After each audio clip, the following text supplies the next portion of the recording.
Dios le bendiga, Shalom. Le habla su amigo y hermano Kelvin de León, evangelista por la misericordia del Señor. Si visitas por primera vez esta plataforma, por favor considera suscribirte al canal.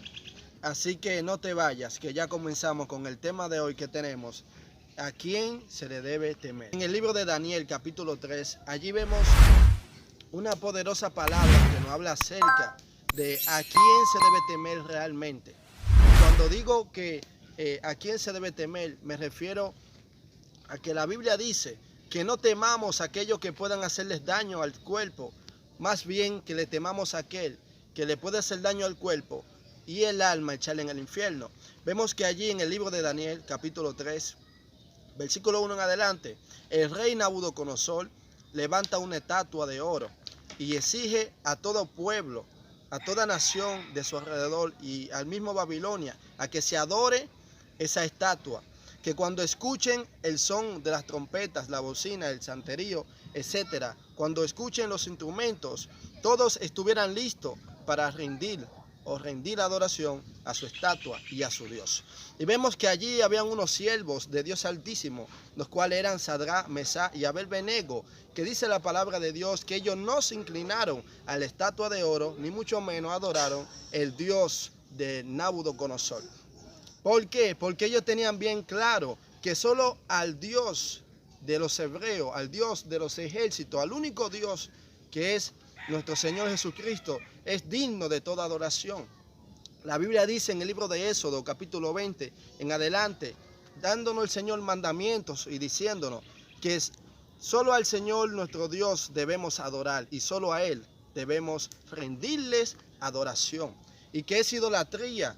Si nosotros nos adoramos otras cosas que no sea Dios. Y ellos sabían esto perfectamente. ¿Y qué pasa? A este rey decir o tirar este edicto de que se adorara esa estatua de oro suya que él había levantado, era algo idólatra, era una idolatría. Y por eso ellos no lo hicieron, decidieron no hacerlo. Vemos que esto le podía costar su vida, porque el edicto decía que el que no se adorara o el que no se rindiera adoración a su imagen, a su escultura de oro, iba a ser echado al horno de fuego, a un horno que el rey Nabucodonosor había preparado para que todo aquel que desobedeciera el edicto fuera lanzado a ese horno de fuego ardiente.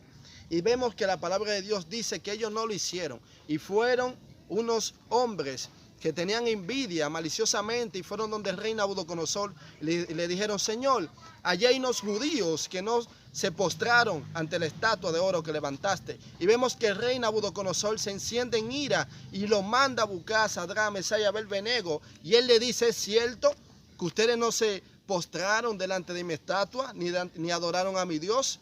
Y vemos que ellos le responden y le dicen lo siguiente: Sadrach, Mesach y Abed-Benego le dicen: oh rey Nabucodonosor, diciendo: no es necesario que te respondamos sobre este asunto. En el versículo 16 del capítulo 3 de Daniel: he aquí nuestro Dios, a quien servimos, puede librarnos del horno de fuego ardiendo, y de tu mano, oh rey, nos librará.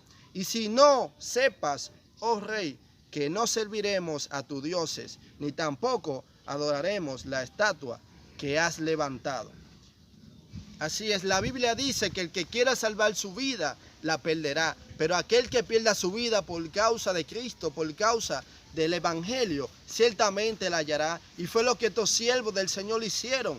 Pusieron su vida, no estimaron su propia vida con tal de honrar al Señor. Y por eso Dios lo honró de una manera maravillosa. Lo honró librándolo del fuego, del horno de fuego ardiendo donde lo tiraron, y Dios lo libró. Y por esa acción de valentía y de honradez hacia el Señor, Dios lo honró. Y dice la palabra de Dios que todos allí vieron el poder de Dios Altísimo, del Dios vivo, del único y verdadero Dios, y lo libró del horno de fuego. Y dice la palabra de Dios que el rey tiró un edicto que solo al Dios de los hebreos, de Sadrach, Mesach y Abed-Benego, se podía adorar. Eso dice la palabra de Dios, y tumbaron la estatua de oro que él había levantado, porque ellos entendieron que no había ningún poder en esas estatuas, sino solamente en el Dios de Sadrach, Mesach y Abed-Benego. Por eso Dios lo honró. Como ya le dije, Dios honra a aquellos que le honran. Y también la palabra de Dios dice que cuando conocemos a Jesús, cuando conocemos el perfecto amor, no le damos cabida al temor, porque el temor se va. La Biblia dice que el perfecto amor echa fuera el temor. Y vemos que en el libro de Mateos, capítulo 10, versículo 28, dice la palabra de Dios: y no temáis a los que matan el cuerpo, como quería hacer Nabucodonosor, echándolos a ellos en el horno de fuego. Más bien, el alma no puede matar. Temed más bien aquel que puede destruir el alma y el cuerpo, echarlo en el infierno. Y dice en el versículo 32, a cualquiera pues que me confiese delante de los hombres, yo también le confesaré delante de mi Padre, o delante de mi Padre en los cielos. Así es. Así que ya saben, no temamos a aquellos que pueden hacernos daño al cuerpo físicamente, más bien temamos a aquel, al Dios omnipotente, que puede hacerle daño al cuerpo y nuestra alma echarla en el infierno. Así que te bendecimos en el nombre de Jesús y esperamos en Dios que esta palabra sea de gran bendición para cada uno de sus vidas.